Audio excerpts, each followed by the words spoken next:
Hi hello வணக்கம். நான் உங்கள் நண்பன் எஸ்டிஆர்.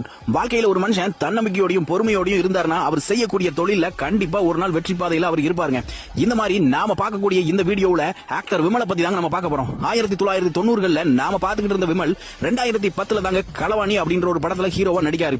இந்த படத்துக்கு சரியா தாங்க பேர் வச்சிருக்காரு. ஏன்னா இந்த படத்துக்கு அப்புறமா அத்தனை பேரோட இதயத்தையும் களவாண்டுட்டாருன்னா பாத்துக்கோங்களேன். அதுக்கப்புறம் கேடி பில்லா கில்லாடிறாங்க, கலகலப்பு, வாகை சூடவா அப்படின்னு நிறைய படங்கள்ல ஹீரோவா இவர் தொடர்ந்தாலுமே இடையில கொஞ்சம் கேப் இருந்துருச்சுங்க. இந்த கேப்ல இந்த மனுஷன் கொடுத்த இன்டர்வியூல என்னால 100 ரூபாய்க்கும் வாழ தெரியும், 1 லட்சம் ரூபாய்க்கும் வாழ தெரியும் அப்படின்னு இவர் சொன்னது தாராய மந்திரமா எல்லாருமே எடுத்துக்கிட்டாங்கன்னா பாத்துக்கோங்களேன். அதுக்கப்புறம் இவரோட கம்பேக் வேற லெவல்ல இருந்துச்சுங்க.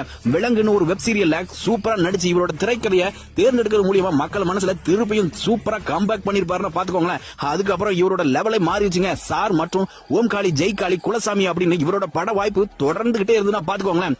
அது சரி, அதுக்கப்புறம் வேற என்னங்க வேணும்? ஆடி போய் ஆவணி வந்தா